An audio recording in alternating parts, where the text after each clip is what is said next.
não percamos tempo com palavras vazias.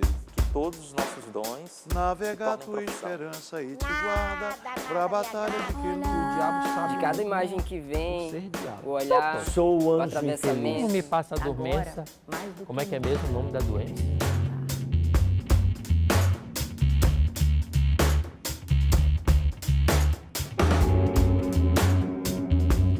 Agora, mais do que nunca, é preciso fazer teatro.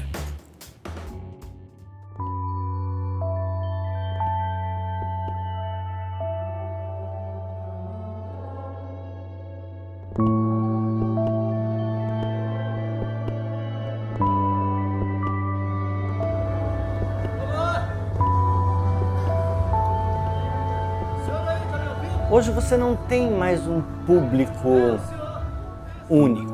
Nós temos um público diverso. Você tem um público para espetáculos diferentes.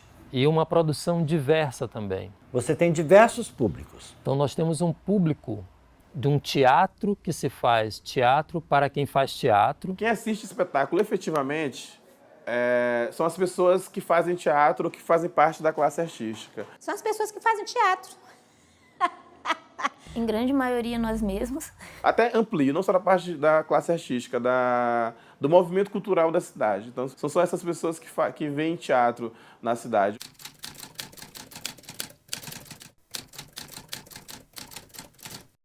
A realidade, a não ser fatos e momentos esporádicos, das casas de teatro, dos produtores culturais, dos grupos de teatro, etc., são aqueles fiéis cidadãos que aí sim é mais uma obra do acaso, porque aí não entra só a formação como cidadão, mas ele deu a sorte de nascer numa família sensível a uma série de questões de leitura de mundo, e aqui não estamos falando de camadas sociais, nem de elite, nem nada.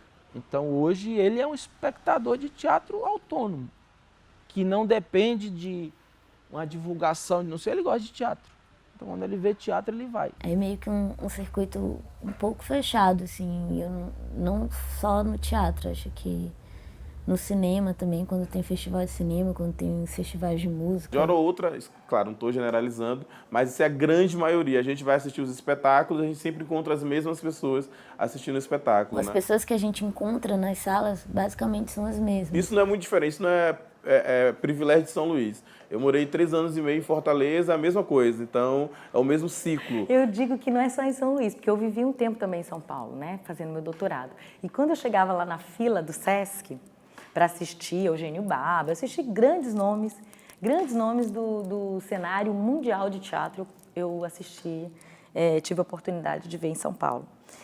E quando eu chegava na fila do Sesc, lá para conseguir o nosso ingresso, né, porque era tudo muito concorrido, eu olhava as mesmas pessoas da peça que eu já tinha assistido antes. E quando eu via na sexta-feira no domingo, eu olhava as mesmas pessoas, né? Então, às vezes a gente acha que é só em São Luís, mas sempre são as mesmas pessoas que vão assistir, né? E a gente sempre fala assim, as pessoas que estão ali é porque tinham que estar ali. Vamos pegar São Luís, uma cidade de 1 milhão de habitantes. Se nós pegarmos 10% da população, estamos falando em 100 mil habitantes. Se 100 mil espectadores de teatro existissem, 100 mil pessoas, não haveria teatro, espaço, sala, praça que desse conta dessa demanda. E nós temos um público que vai levado pela cultura de massa, pelas grandes pautas. Isso foi um espetáculo global, isso foi um espetáculo que tenha um ator da Globo que fez meia novela, aí o espetáculo lota, né?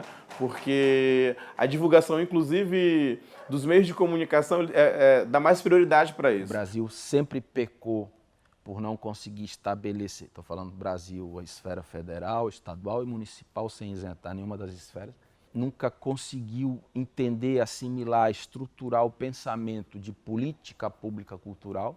Esse é o grande problema nacional em relação à arte. Aquele público que vai numa peça Rio de Janeiro, São Paulo, etc., são poucos os que vão nas nossas peças. Nós temos um espetáculo de quem faz teatro para pessoas que não têm ligação teatral, que não têm esse olhar técnico para a produção teatral. A maioria maioria que vai para o teatro são as pessoas que fazem teatro e, sobretudo, também, quando eles fazem uma divulgação para as escolas, que eles levam às escolas, porque a Secretaria de Educação, ela tinha, e o teatro também teve um projeto que ele levava as escolas para o teatro. Agora, por exemplo, com as Fiandeiras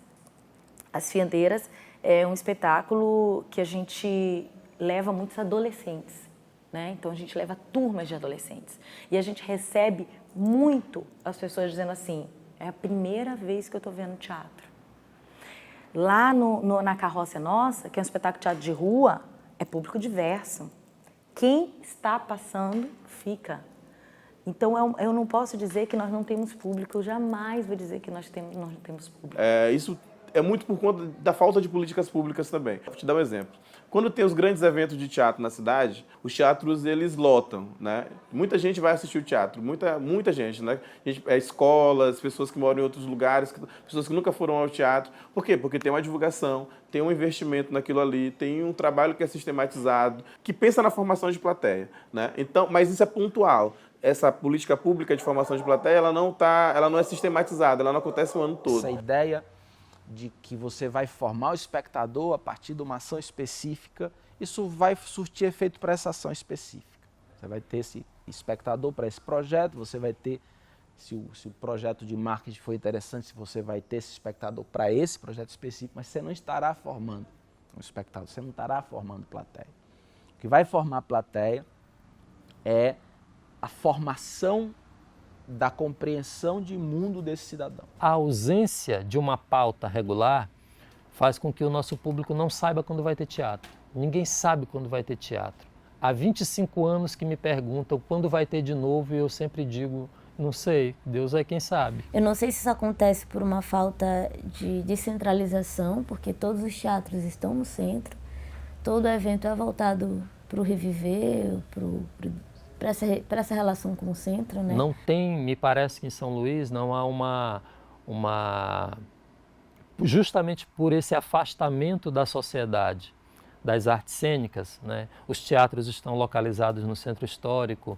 Hoje a cidade, com esse trânsito, com a violência e insegurança, deixa tudo muito distante. Nós não temos projetos onde o teatro possa ser dividido no seio das comunidades, nos bairros mais distantes. Não temos centros de difusão cultural nesse sentido. Até para ter uma postura independente de apresentar em outro lugar fora do centro, fica difícil por conta dessa falta de apoio, né, para acontecer. Então, nós temos um público muito grande, gigante, mas que não sabe onde encontrar teatro. Um carro de som passava no dia. Teatro ao vivo, porque era assim que o rapaz chamava, né? Teatro ao vivo, né? Porque imagina a referência de teatro era a TV, até aquele momento que o teatro seja naquela comunidade. Então, um teatro ao vivo aqui hoje, na Praça da Matriz. Você vê as pessoas chegando de moto, de jegue, de bicicleta. Chegava no horário da Praça da Matriz, a praça tinha 700 pessoas, 500 pessoas. No mínimo, eram 300 pessoas. Meia hora antes de começar o espetáculo, uma praça vazia e depois de iniciado você ter 600 pessoas numa praça que saíram de dentro dos matos, dos lugarejos para ver teatro, é uma coisa impagável. Impagável. Sem microfone, sem nada. A roda formada, a roda é uma consagração do teatro, né? Muito antiga. A roda, ela é um sentido político extremo do teatro, onde você não vai e não assiste somente o espetáculo, mas você assiste as pessoas que assistem ao espetáculo. É uma roda onde todos se veem. A ideia de formar a plateia, apesar da pequena companhia, continua insistindo. E nós oferecemos debate no fim de espetáculo, oferecemos oficinas, projetos, etc. Toda uma estrutura de tentar formar a plateia. Acaba sendo paradoxal porque a gente tem essa consciência, esse entendimento que a ideia de formação do espectador é muito mais profunda, é muito mais aguda, é muito mais intrínseca com a do cidadão, com a formação do cidadão. Eu acredito que o público tenha, né? Acho que não tem meios de levar até ele, assim. Porque é caro fazer uma produção em outro lugar sem estrutura, né? Você tem que levar a luz, você tem que levar o som. Então a gente chegava naquela comunidade e ali tinham pessoas para assistir teatro. E eram crianças, jovens, adultos, idosos, que no momento em que começava a primeira cantiga e o primeiro texto, todo mundo se cala. Todo mundo se cala para assistir. E isso não é público para teatro. Eu vejo muito ainda que a gente precisa invadir outros terrenos dessa ilha, né? Porque a gente já mora numa ilha e se ilha mais enquanto produtor de arte. Veio cobrindo, cobrindo. E quando eu dei por mim, a solidão já tinha me cobrido todinho. E eu fiquei assim, que nem um monte de poeira, quando nem o vento quer soprar. Então, eu não vou dizer que a gente tem um público que são os artistas, ou que são os intelectuais, ou que são os nossos amigos e os nossos familiares. Não. Mas o que eu venho percebido é que o teatro é uma questão de hábito. Não há como se formar um espectador de teatro. Você forma um cidadão. Na verdade, você hoje não tem processos revolucionários. Você tem o processo revolucionário hoje, ele é interno. Se ele não partir do interno, você não vai fazer mudança. E o teatro, ele dá essa mexida. A arte, né? E eu estou falando aqui, não falo especificamente só do teatro, mas a arte da música, da dança, do teatro, das artes visuais, do próprio processo, da filmagem, do cinema. No momento que você tem acesso àquilo, e foi bom que você experimentou, porque também pode ser muito ruim, né? Porque tem peças também que são muito ruins, e tem peças que são muito boas. Às vezes você vai ver uma peça que é muito ruim, aí você pode chegar e dizer assim, nunca mais vou ver teatro na minha vida, esse negócio é muito ruim. Mas também existe a diversidade, né? Bom, existe peça ruim, mas existe peça boa, né? Então, essa peça é muito boa, nossa, como é bom ver teatro. Naturalmente, temos exemplos mundiais onde você vai ter um público de teatro, um público autônomo, um público autêntico. Por quê? Porque adquiriu o hábito. Mas quem adquiriu esse hábito foi a comunidade, foi a sociedade do seu entorno, o entendimento de mundo que faz com que esse cidadão vá ao teatro, vá ao cinema, se posicione politicamente, vote com coerência, conteste, proteste, dispute suas necessidades. Ou seja, esse cidadão, ele é um espectador de teatro.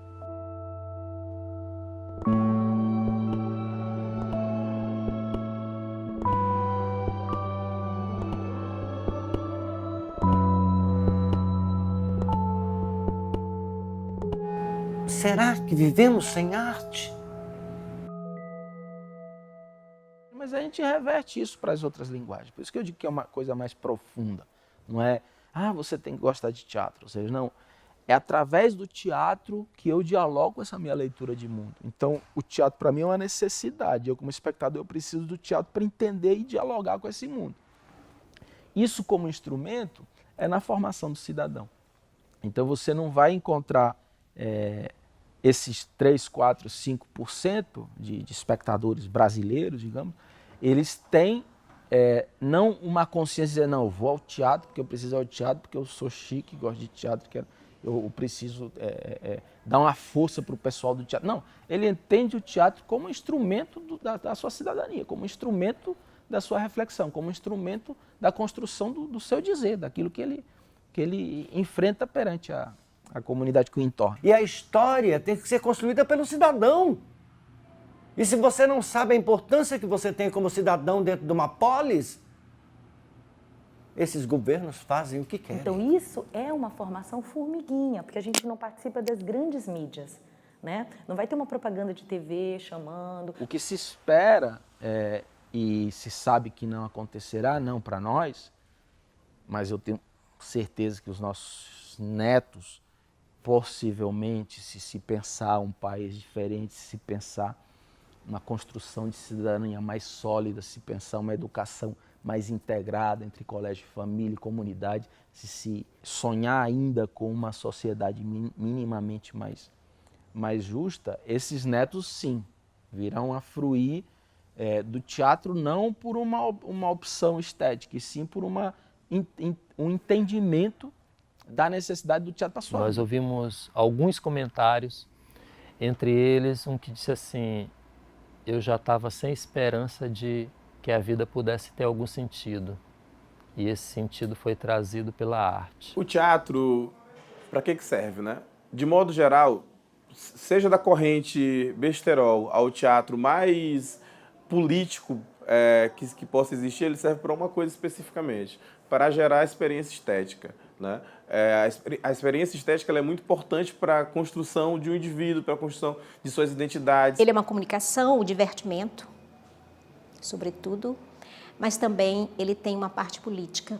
Por si só, a gente não pode negar de que o teatro ele é político. Também a gente saiu para fazer uma ação de interferência na rua que foi de ocupação dos buracos. A gente anda tanto aí, e todo tempo tem buraco, e aí a gente começou a botar nomes nos buracos. Carolina Libério botou o nome de Venceslau em um buraco, de tanto que ela cai no buraco com o carro dela. E aí a gente foi para um buraco, o primeiro buraco que a gente botou uma cadeira, botou uma cerveja e começou a beber lá essa cerveja nesse buraco, uma cratera assim imensa. E aí a gente começou a agir, começou a trazer plantas para dentro dos buracos, e as pessoas começam a agir também com aquilo. O Martim Fierro diz que o diabo sabe muito por ser diabo, mas muito mais ele sabe por ser velho.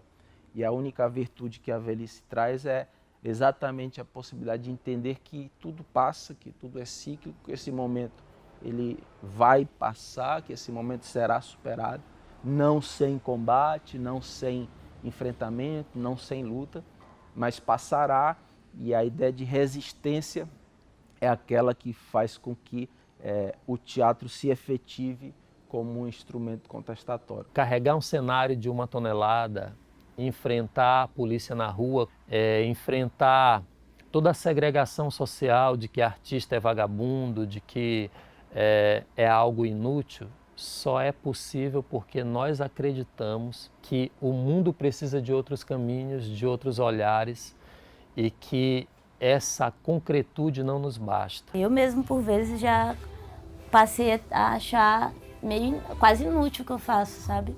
É como se a gente estivesse sempre nadando e nunca chegasse na praia, né? Por conta dessa ausência de público, por conta dessa ausência de suporte para existir, né? Como se a gente estivesse sempre à margem, assim, meio caranguejo. E é justamente por acreditar nisso que nós conseguimos resistir há tantos e tantos séculos, na verdade há milênios já, que a artes cênicas resiste contra toda tecnologia, contra toda inovação. Está aí o contato do homem com o homem, do olho no olho, do respirar, do suar, do sentir. E ele é muito perigoso nesse sentido.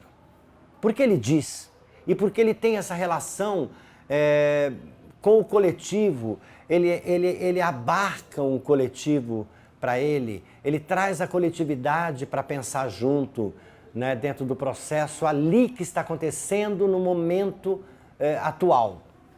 Isso é extremamente importante. Isso modifica a comunidade que está ali assistindo, que está vendo aquilo, né, que está participando daquele momento. Aquele momento é único e nunca vai se repetir. A importância maior dele está na resistência mesmo, nessa busca dessa humanidade que está quase se perdendo, né, desse cuidado nessa partilha. Eu acho que está aí. Acho que está aí que a gente não pode desistir, sabe?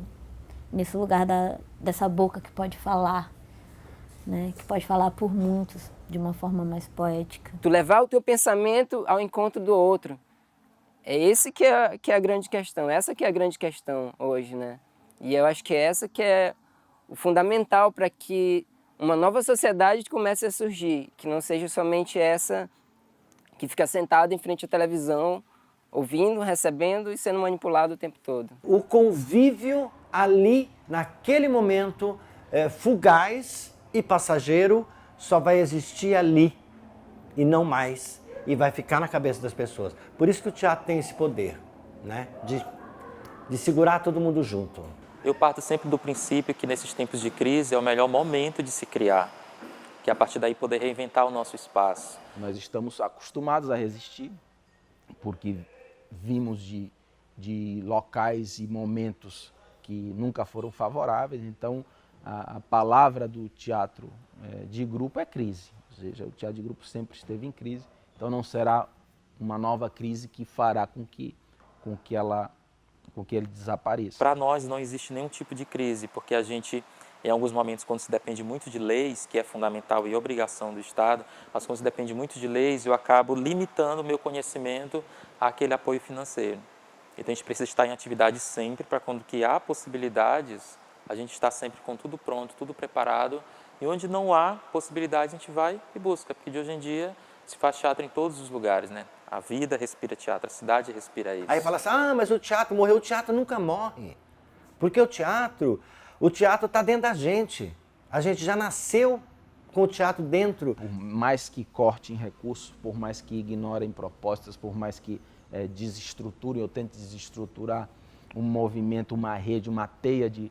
Porque eu estou falando de teatro de grupo, porque onde você rodar o Brasil, ou você vai encontrar um grupo de teatro na sua comunidade, resistindo, tentando contestar, tentando reivindicar para a comunidade, de um modo geral, condições minimamente sociáveis, minimamente vivas. Dentro desses 52 anos que eu tenho de casa, o teatro é um outro lar para mim.